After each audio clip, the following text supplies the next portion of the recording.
안녕하세요. 저는 네이버 카페 DJI 오너스 그룹의 손세환입니다. 오늘은 라이트룸에 대해서 얘기를 해볼 겁니다. 라이트룸은 다들 아시는 대로 사진을 편집하고 보정할 수 있게 도와주는 프로그램이고요.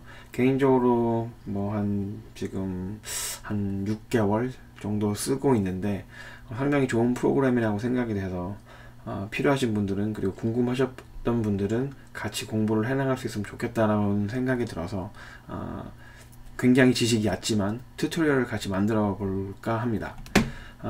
오늘은 라이트룸이 설치됐다는 기본 전제 조건 하에 파일을 불러오고 파일을 정리하고 불러온 파일을 간단하게 보정을 하고 보정된 파일을 추출을 해서 JPEG으로 만들어서 추출하는 것까지 오늘은 확인을 해보도록 하겠습니다. 그러면 라이트룸이 설치가 되었다는 전제 조건 하에 지금과 같이 라이트룸을 시작을 합니다. 그 전에 저는 맥을 사용 중이고요.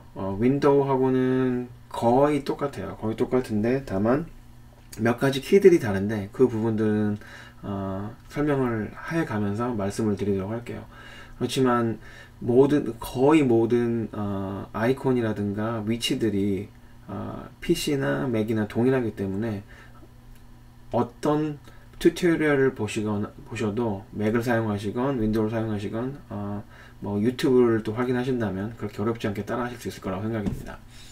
그러면 처음으로 어도비 라이트룸을 시작해 보도록 할게요. 여기를 클릭을 해주고요. 그러면 가장 먼저 뜨는 게 라이트룸은 캐탈로그가 있는데요. 캐탈로그가 지금 전혀 처음 시작을 하기 때문에 없는 상태겠죠. 그렇기 때문에 캐탈로그를 어떻게 만들 거냐라고 물어보는 건데요. 왼쪽에 Use Default Catalog는 이걸 선택을 하게 되면 기본으로 지금은 여기 좀 다르게 제가 예전에 쓰던 게 나오는데, 원래는 맥의 경우에는 Pictures라는 폴더 안에 어도비 라이트룸이라는 걸 생성을 하게 됩니다. 그런데 지금 제가 예전에 저 같은 경우엔 인터널 하드디스크를 사용을 하게 되면 너무 많은 사진들과 비디오들이 저장이 되니까 저장 공간이 넉넉치가 않아서 컴퓨터가 느려진다거나 너무 쉽게 디스크가 꽉 찰 수가 있으니까 저는 가능하면 그 외장 하드디스크를 사용합니다. 지금 이 부분이 그 부분인데요. 그냥 제가 처음이라고 생각을 하고 Choose a different catalog를 할게요. 이렇게 해서 근데 보면 아무것도 없죠. 그렇기 때문에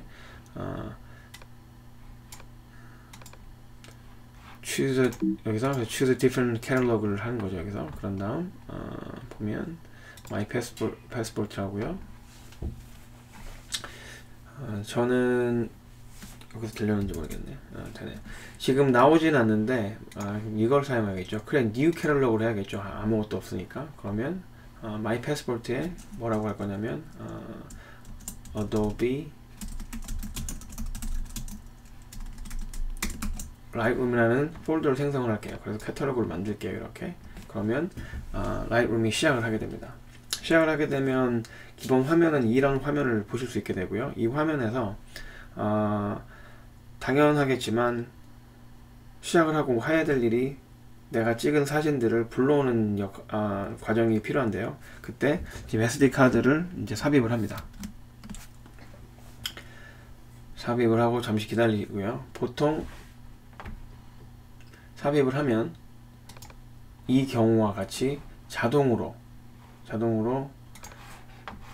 먼저 라이트룸이 인식을 하게 되는데요. 만약 인식을 하지 못했다, 그때는 어떻게 하냐? 그러면 인식을 못했을 때를 예를 들게요. 보통은 이렇게 인식이 돼서 자연스럽게 팝업 윈도우가 이렇게 뜨게 되는데 인식을 못하면 이런 상태로 계속 가만히 있겠죠. 그렇게 되면 수동으로 불러와야 되는데요. 두 가지 방법이죠. 왼쪽 아래 Import라는 아이콘을 선택을 해주셔도 되고요. 아니면 왼쪽 상단 위로 올라가서 파일을 클릭해 주시고 Import Photos and Videos를 클릭해 주셔도 됩니다. 보통은 이 버튼을 많이 사용을 하겠죠. 그래서 Import라는 버튼을 눌러주고요. 그리고 여러가지 사진들이 있는데요. 이거는 제 아이폰에 있는 사진들이고 SD카드에서 바로 불러올 거니까 지금 노네임이 제 SD카드거든요. 여기 들어와서 눌러주면 예를 들어서 제가 오늘 찍은 건 아니지만 찍은 사진들이 이렇게 나와요. 찍은 사진들과 동영상도 역시 마찬가지로 나오게 되는데요. 왜 라이트룸에서 동영상을 편집을 하지 않는데 동영상을 굳이 불러올 이유가 뭐가 있겠냐라고 생각이 들 수 있는데, 라이트룸의 한 가지 장점이라고 하면은 사진을 찍은 것을 정리하는데도, 그리고 동영상도 마찬가지고 도움이 정리하는데 큰 도움을 줄 수가 있어요.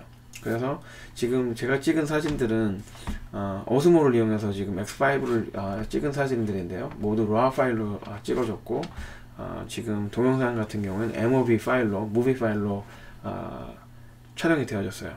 그럴 때 라이트룸은 이 모든 RAW 파일들을 여기 보시면 copy as DNG라고 나오죠. 그 RAW 파일들을 소니건, 캐논이건, 나이컨이건 뭐 여러가지 카메라들이 다 RAW 파일 이름이 다 다르게 되는데요, 그 RAW 파일들을 DNG 파일로 변환을 해줄 수 있는 기능을 가지고 있어요. 그래서 그 가지고 있는 SD 카드에 있는 거를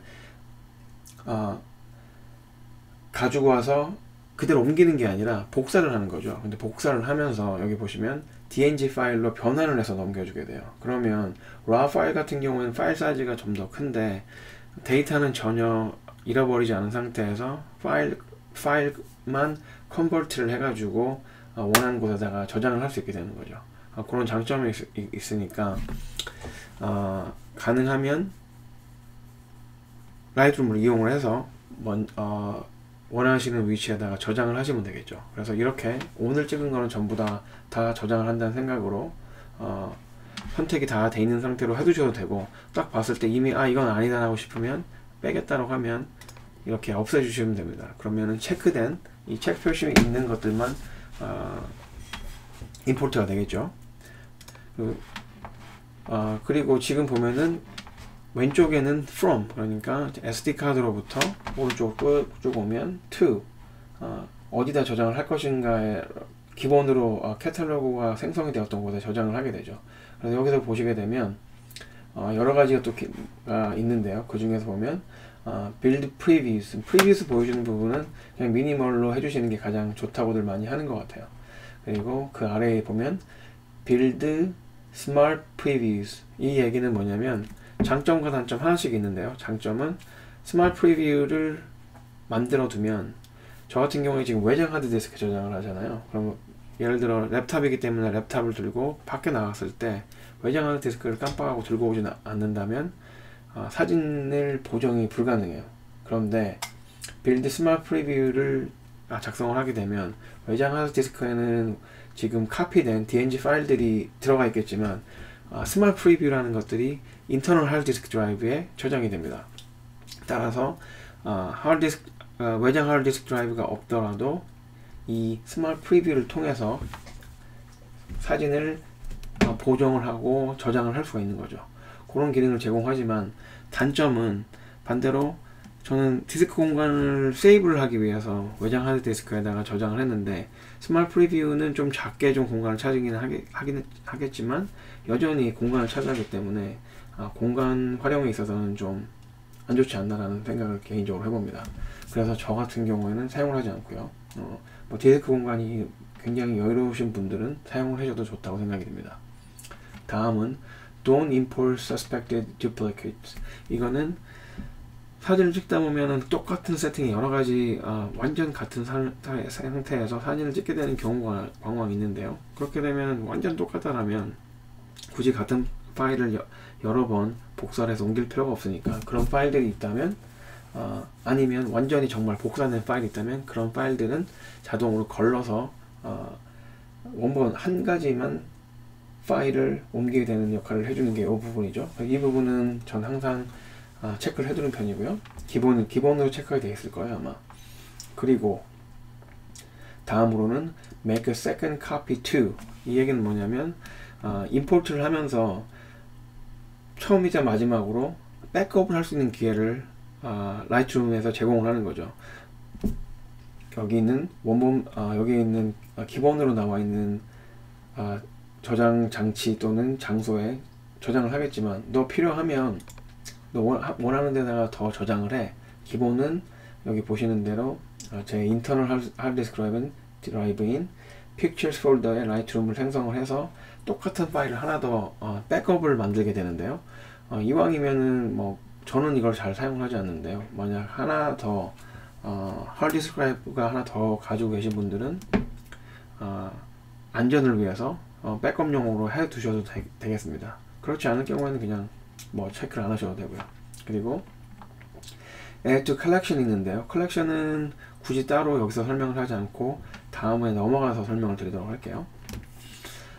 그리고 그 다음에 이 파일을 불러오면서 파일 리네이밍, 파일 이름을 바꿀 수가 있어요. 지금 보면은 다 뭐 DJ 005, 006 이런 식으로 되어 있는데 여기서 원하면 변경할 수 있는데 굳이 이 상태에서는 굳이 변경을 할 의미는 없다고 생각을 하니까 이 부분은 그냥 간단히 그냥 넘어갈게요. 쉽게 원하신다면 이렇게 커스텀 네임이라고 하고 여기다가 이름을 써주시면 돼요.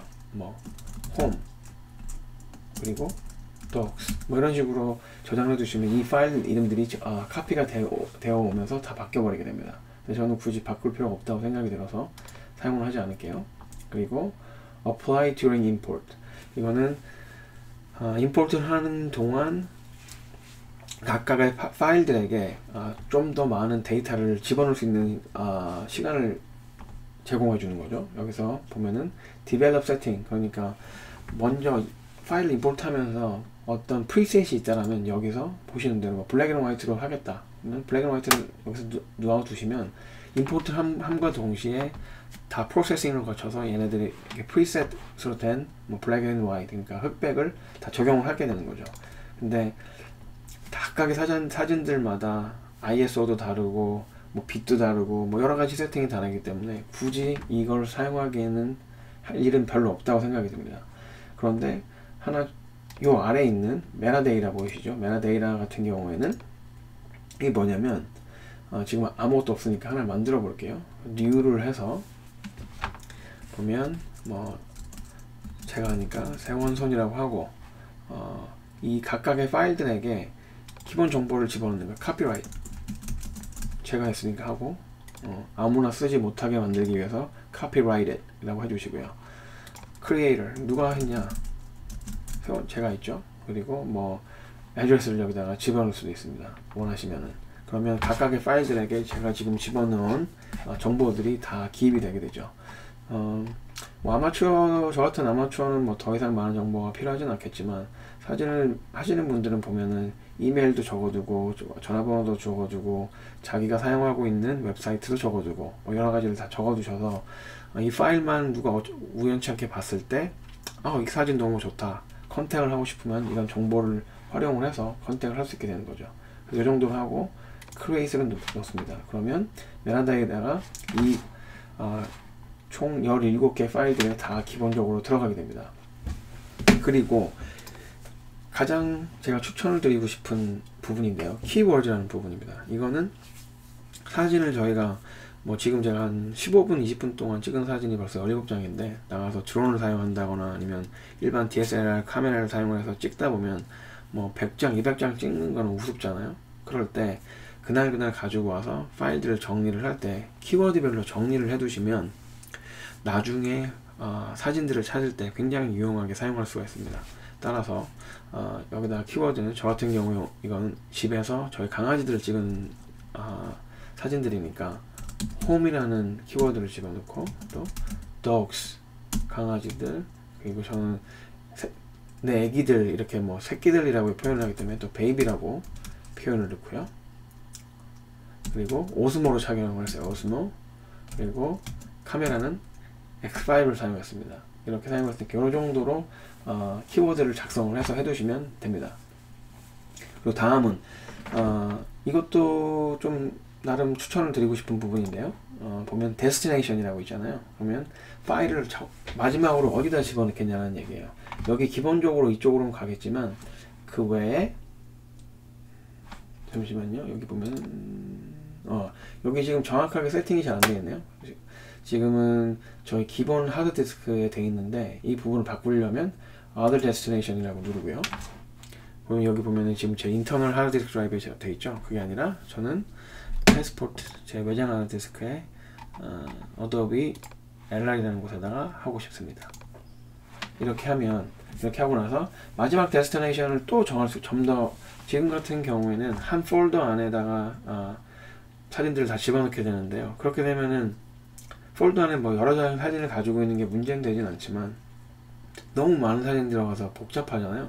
그렇기 때문에 그날 찍은 사진은 가능하다면 서브 폴더를 만들어 가지고 그쪽에 넣어두면 더 좋겠죠. 그래서 into sub folder, 그리고 폴더 이름은 baby라고 해서 강아지들이니까요. 넣게 되고, 그래서 어도비 L 아래에 baby라는 폴더를 생성해서 그쪽에다 다 임포트를 하게 됩니다. 이 정도로 하게 되면은 임포트 하는 과정은 다 끝이 났고요. 자, 여기를 좀 꺼둘게요. 그래서 마지막으로 임포트를 눌러줍니다. 그러면 보시면 왼쪽 상단에 보시면 나오지만 copy and import photos가 나오잖아요.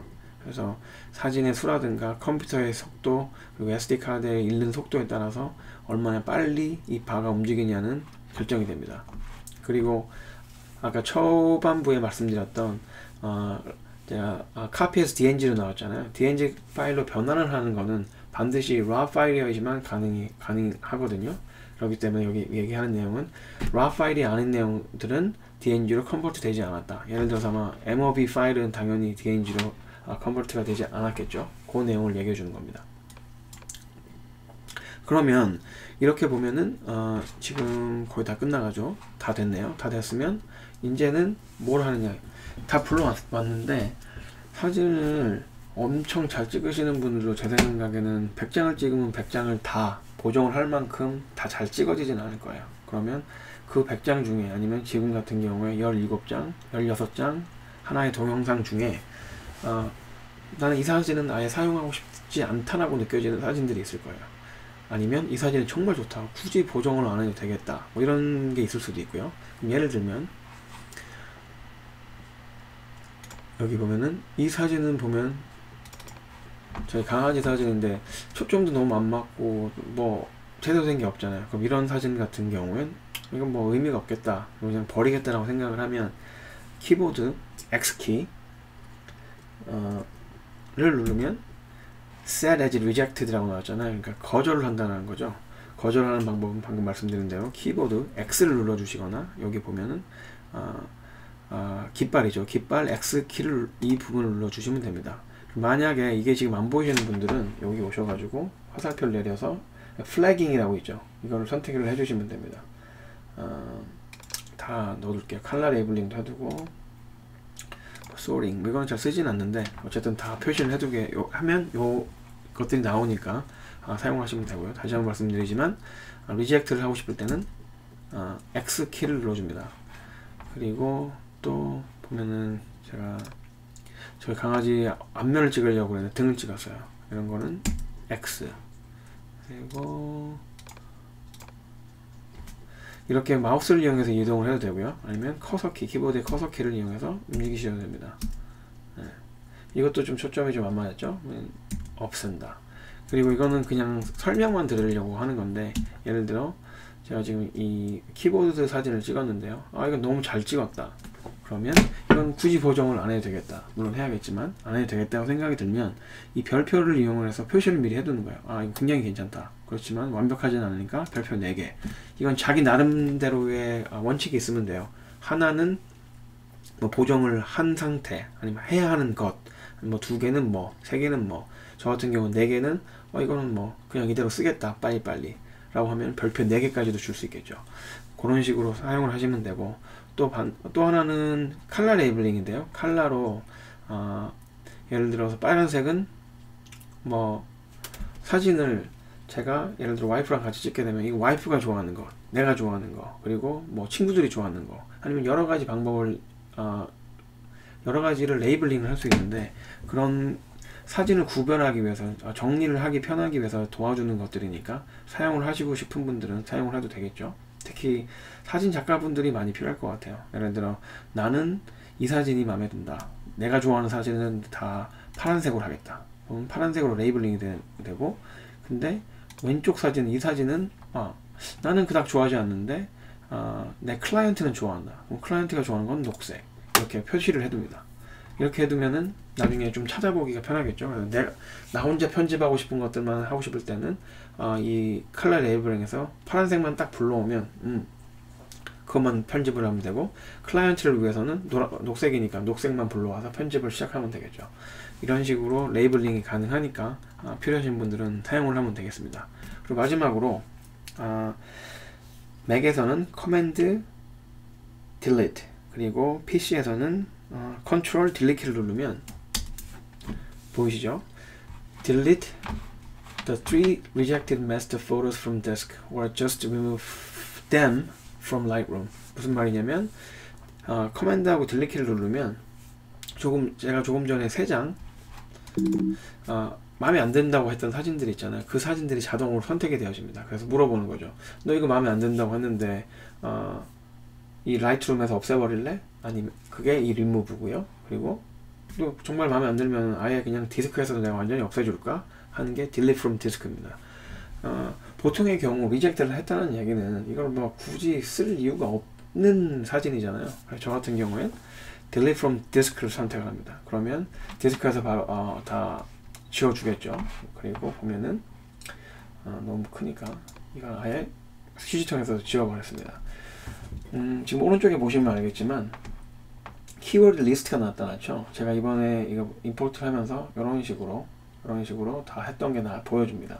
여기 보면 라이브러리에서 보면, 잠시만요, 요 화살표를 클릭해서 돌아갈게요. 여기 보면 방금 한 거는 더블 클릭을 2번을 하거나 여기 사진 보이시죠? 크게 사진을 보시려면 아래에 있는 사진을 2번 더블 클릭을 합니다. 근데 다시 여러 사진을 다 보고 싶다면 왼쪽에 있는 이 버튼을 이렇게 눌러주면 좀 작게 썸네일로 나옵니다. 이 상태에서 뭔가를 찾고 싶어요. 텍스트를 넣어서 더 보는 거예요. 다리 사진? 브릿지? 당연히 없겠죠. 근데 나는 내 베이비 사진들을 보고 싶다. 베이비를 딱 누르면 베이비 키워드에 어떤 것들이 딱 나오게 되죠. 그 얘기를 하는 거고요. attribute, 이거는 제가 아까 했던 뭐 별표라든가 이렇게, 아니면 녹색 등을 구별할 수 있는 거죠. 여기 보세요. 녹색, 클라이언트를 위한 거고, 파란색, 녹색이겠죠. 파란색은 내가 원하는 거. 이런 식으로 찾을 수가 있는 거예요. 그래서 이거는 꼭 활용을 하시길 바랍니다. 그러면 여기까지 하고요. 그리고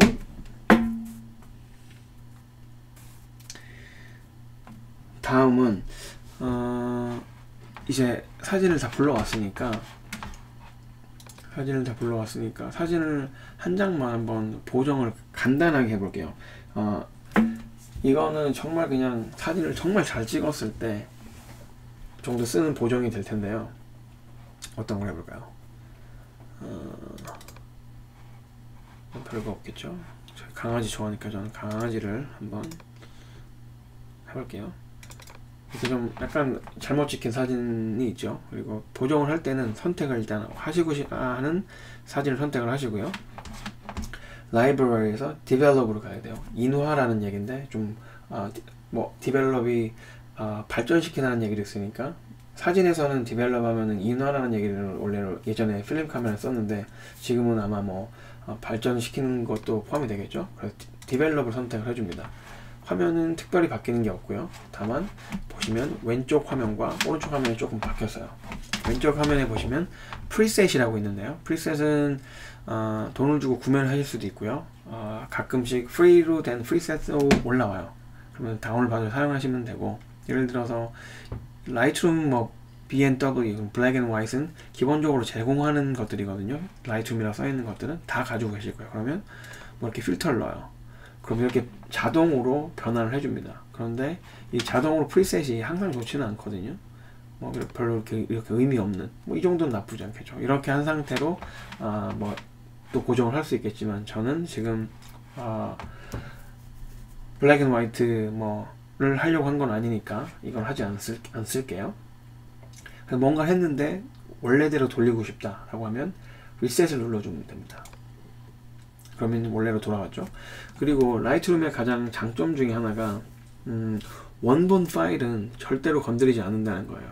그래서 어떤 짓을 하건 무엇을 하건 원본 파일은 바뀌지 않는다는 거, 언제든지 원래 상태로 돌릴 수가 있습니다. 그게 장점이라고 볼 수 있겠죠. 그러면 시작을 한번 해볼게요. 그러니까 오늘은 아마 여기 위에 있는 거 기본으로 되어 있는 베이직이죠. 기본하고 뭐 렌즈 커렉션 그 두 가지만 할 거예요. 그게 가장 사진을 잘 찍었을 때는 그 정도만 해도 굉장히 사진이 예뻐지거든요. 보면 가장 먼저들 많이 하는 게 보면 화이트 밸런스를 많이 하더라고요. 화이트 밸런스를 하는데 보면은 에지 샷, 그러니까 제가 찍은데 이렇게 찍어서 약간 좀 굉장히 따뜻한 뭐 웜이라고 표현을 하는데 좀 따뜻하게 좀 주황색 계통으로 사진을 찍어놨어요. 그러면 그게 제가 찍은 그대로 하겠다라는 거고, 아니면 여기 보면 자동으로 고쳐주는 게 있고요. 이렇게 화이트 밸런스를 그리고 데일라이트, not, 뭐 cloudy, 구름 낀 거, 뭐 shade, 구름이 뭐 저기 그늘이 있는 거, 뭐 이런 기본, 이것도 역시 프리셋이라고 할 수 있는데요. 이런 것들이 있으니까 여기 이거를 사용을 하셔도 좋고, 아니면 여기 지금 스포이드 같은 모양이 있는 거를 클릭을 해서 가장 기본색에 가까운 곳에다가 클릭을 해줍니다. 그러면 뭐 화이트 밸런스를 좀 잡아주는데요. 지금 같은 경우에는 제대로 된 게 없어서 정확하게 안 돼. 제가 원하는 색깔은 아닌데, 이번 사진 같은 경우엔 저는 오토가 제일 괜찮았던 것 같아요. 좀 실제하고 좀 비슷하니까요. 이렇게 좀 두시고, 그리고 여기 보면 히스토그램을 보면은 지금 보시면 여기 화살표가 두 개가 있는데, 이 두 개는 뭐냐면 경고를 주는 거예요. 너 뭔가 문제가 있다라고 해주는 부분이고, 그랬을 경우에 이 슬라이드를 드래그를 해서 움직여 주시면 이 워닝 사인이 없어집니다. 그러니까 지금 블랙이 좀 너무 많았다고 해야 되나요? 적어서 이걸 좀 해주는 게 좋다라고 해서 블랙을 이렇게 좀 이동을 해서 옮겨줬죠. 네. 그 부분은 또 이 패널에서도 역시 조정이 가능합니다.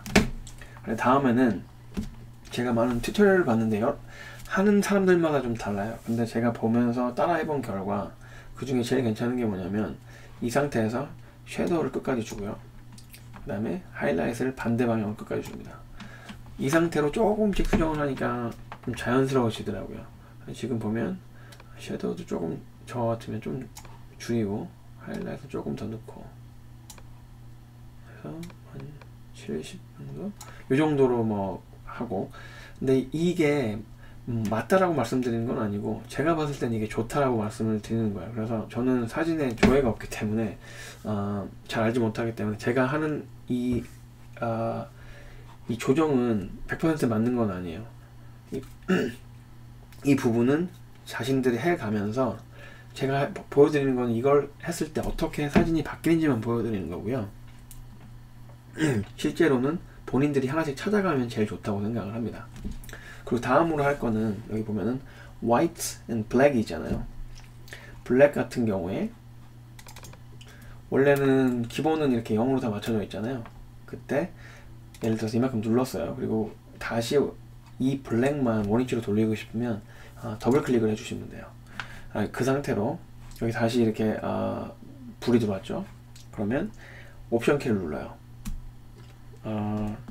윈도우에서는 Alt 키가 되겠죠. 그리고선 마우스 클릭을 하면 이렇게 하얀색으로 바뀌게 되거든요.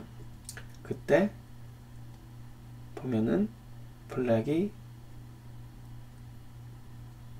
보면 위에도 지금 히스토그램에도 사라졌죠. 거기도 보시면 그렇고, 블랙을 약간 더 넣고 싶다 그러면 이 정도로 해서, 보통은 어떤 분들은 지금 이 픽셀이 완전 사라지는 이 시점에다가 이렇게 맞추시는 분들이 있고요. 어떤 분들은 블랙을 좀 강조하기 위해서 지금처럼 블랙을 조금 넣어 주신 다음에 방금 이 주황색으로 표시된 부분들은 그 픽셀들은 완벽하게 검은색으로 바뀌게 되는 바뀌게 되거든요. 이 정도 아주 미세하게 넣어주시는 분들도 있어요. 그래서 사진에 따라 그걸 좀 조정을 하시면 되겠죠. 그래서 이런 부분들은 지금 완전히 검은색이 된 거죠. 그리고 다음은 흰색이에요. 흰색도 마찬가지로 옵션 키 또는 PC에서는 Alt 키를 누르고 마우스를 클릭하면 이번엔 검은색으로 나옵니다. 그때 바로 움직여서 보면은 흰색 같은 경우에는 이렇게 그 픽셀이 완전 사라지는 그 시점을 기본으로 잡아주시면 됩니다. 그리고 나서 나머지를 이제 또 하시면 되는데요. 그리고 지금 보면은 clarity를 조금 줄게요. 그래서 좀 선명하게. 근데 clarity를 세게 주시면은 뭐 단점이 뭐가 있냐면 그 노이즈가 많이 끼게 돼요. 그렇기 때문에 이걸 또 잘 봐가면서 보세요. 이렇게 하면은 이렇게 너무 많이 줘버리면은 이쪽에 지금 경고가 들어왔죠. 너무 많이 하면 클래리티는 보통 아주 많이 주지는 않더라고요. 그래서 이렇게 좀 보면 이 정도만 주는 걸로, 조금만 줄게요. 이 정도만 주는 걸로 하겠습니다. 그리고 뭐 베리언스를 좀 좋아하시는 분들이 있고요. 세게 주면 이렇게도 나오죠. 완전히 하면 좀 부드럽게 나오는 것도 있고요. 그리고 클래리티를 많이 낮추면 사진이 굉장히 그냥 뭉개지듯이 부드럽게 나오는 역할도 하기도 합니다. 그래서 그런 사진을 좋아하시는 분들은 이 클래리티를 좀 조정해 주면 되고요. 그래서 베리언스를 이만큼 주고, 대신 세츄레이션은 조금 죽이고 좀 실제 모습과 가깝게 표현을 하도록 할게요. 이 정도로 하고, 여기 보면 또 뭐가 나왔죠? 그러면 간단하게 좀 움직여서 좀 맞춰주고요. 블랙을 좀 더 강조했죠? 그리고 나머지 것들이 굉장히 많은데요. 이 부분들은 이 보정에 관련한 튜토리얼을 만들면서 그때 설명을 드리도록 할게요. 자, 마지막으로 간단한 거라고 했으니까 렌즈 커렉션에 대해서 알아볼게요.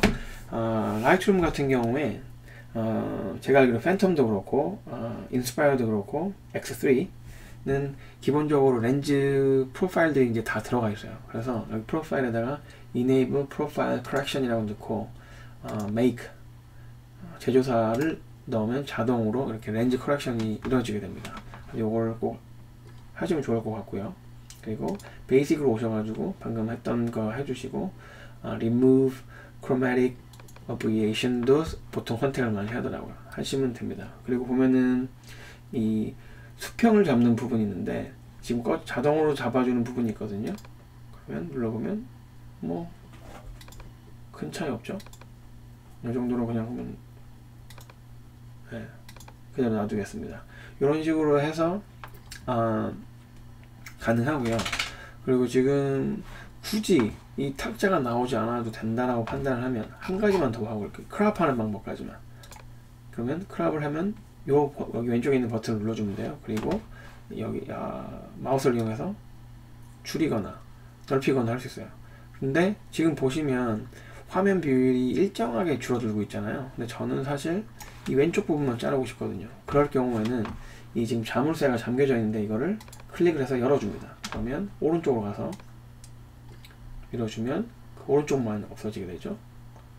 그래서 이렇게 되고 다 됐으면 done을 눌러줍니다. 그러면 이렇게 크롭이 돼서 딱 나오게 되죠. 물론 뭐 제대로 된 건 아니지만 원하시면 이렇게 가능하다는 거죠. 그래서 지금까지 했던 그 보정을 보고 싶잖아요. 처음에는 어땠고 나중에는 어땠고. 그때 맥에서는 return 키 위에 있는 백슬래시, 아니면은 PC에서는 아마 엔터 키 근처에 있는 백슬래시를 눌러보세요. 그러면 전이에요. 보정을 하기 전, 보정 후, 보정 전, 보정 후, 이렇게 키보드를 눌러서 사용할 수가 있습니다. 또는 아예 사이드 바이 사이드로 보고 싶으시다. 그러면 키보드 Y키를 눌러주세요. 그러면 왼쪽은 before, 그리고 오른쪽은 after, 이렇게 두 가지로 나오게 되죠. 그럼 보시면 프리셋을 없애볼게요. 여기 그러면 여기 히스토리가 나오잖아요. 히스토리는 뭐냐면 지금까지 내가 보정을 한 기록들을 다 담아두고 있는 거예요. 그래서 여기서 보면은 클래리티를 누르면 이걸 없애고,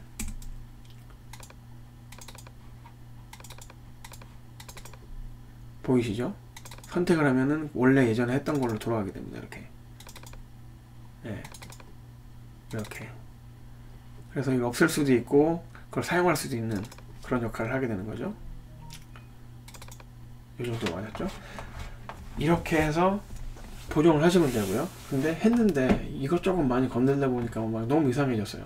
그럼 어떻게 하면 되느냐, 여기 보면 리셋 버튼이 있잖아요.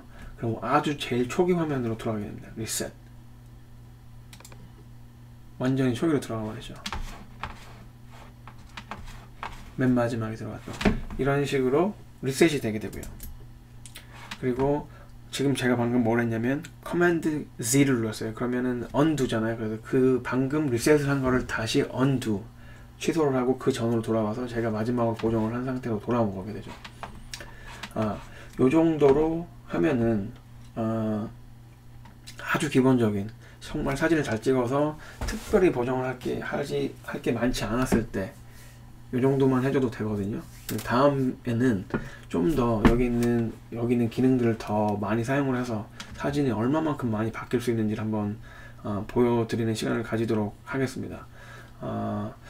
저도 굉장히 라이트룸 초보거든요. 그러다 보니까 많은 기능을 알지는 못해요. 다만 제가 유튜브를 보고 배운 것들을 기본으로 제가 아는 것 내에서만 설명을 드린 거니까 제가 하는 말이 다 맞지는 않을 가능성도 상당히 많습니다.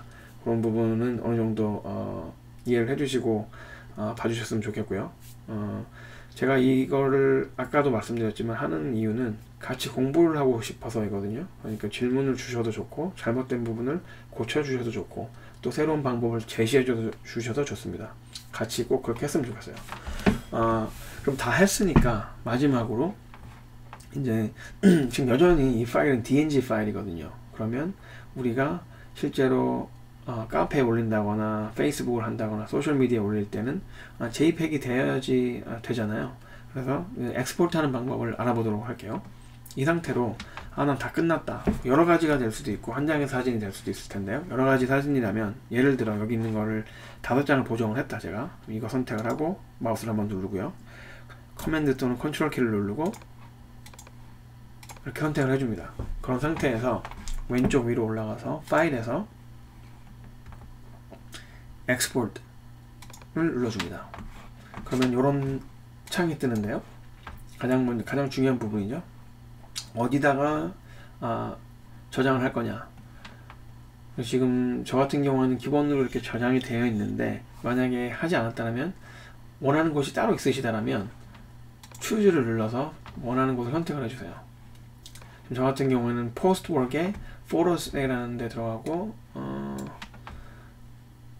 이 사진은 강아지들 사진이니까 뭐 베이비 하겠다, 아니면 없다고 하면 그냥 Photos까지만 하고 Choose를 누르고요.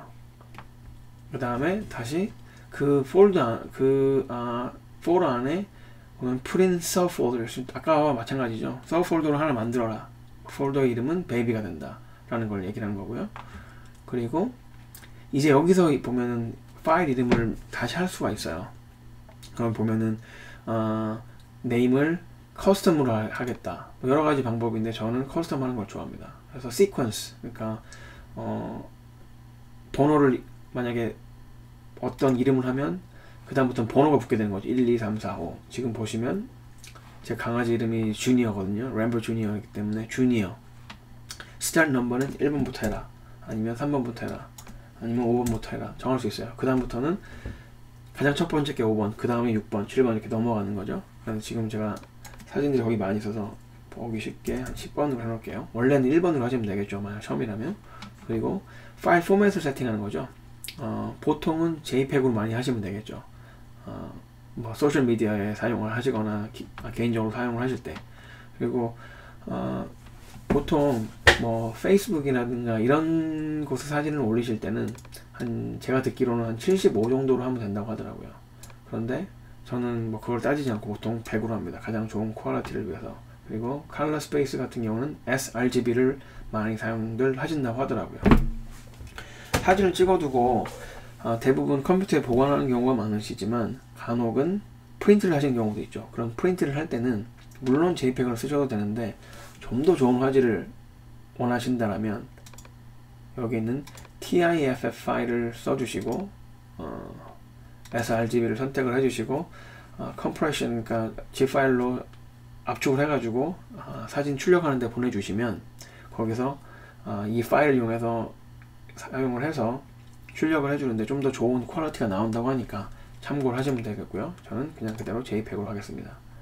그리고 필요에 따라서는 이미지 사이징도 다시 할 수 있겠죠. 사이즈를 좀 작게 한다든가 크게 한다든가 가장 웹 포맷에 맞게 조정을 할 수 있는 부분이 이 부분이고요. 아웃풋 샤프닝 같은 경우에는 보통 다 이미 디벨롭 과정에서 다 했기 때문에 보통 많이 건들지 않습니다. 메타데이터 include all metadata 만들어 놓은 거니까 당연히 하면 좋겠죠. location info 저희 특히 드론을 날리는 경우에는 가야 될 곳도 있고 안 가야 될 곳도 있잖아요. 그때 그 부분을 좀 조심할 수 있는 부분이 아마 remove location info겠죠.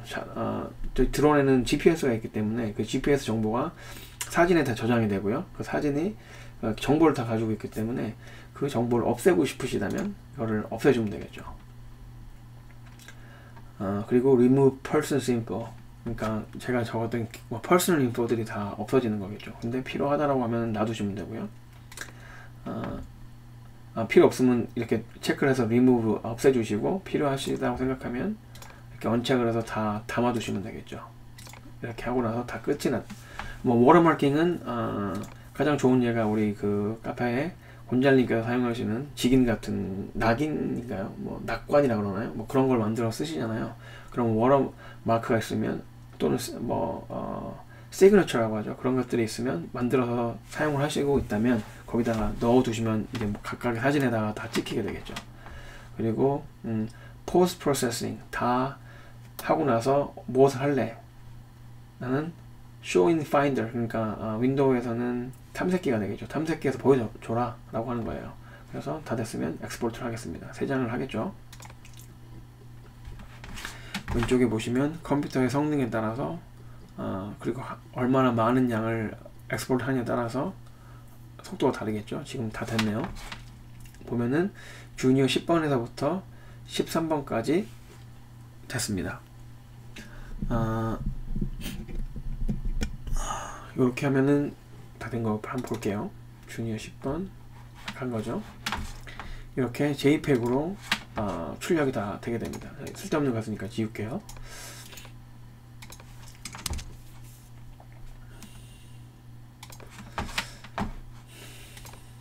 네, 이렇게 하면은 기본적인 라이트룸 시작을 해가지고 오거나이즈 하고 불러오고 오거나이즈 하고 그 다음에 간단한 보정을 거쳐서 파일 변환까지 알아봤고요. 다음 시간에는 여러 번 말씀드렸듯이 오른쪽 패널들을 좀 더 이용을 해서 실질적으로 좀 정말 좀 도움이 될 만한 그런 보정 방법에 대해서 같이 한번 알아보도록 하겠습니다. 굉장히 아마 지금 길게 지금 떠들고 있었던 것 같은데 여기까지 확인을 같이 해주신 분들께 감사의 말씀 드리고요. 저는 여기서 물러가도록 하겠습니다. 저는 네이버 카페 DJI 오너스 그룹의 손세원이었습니다.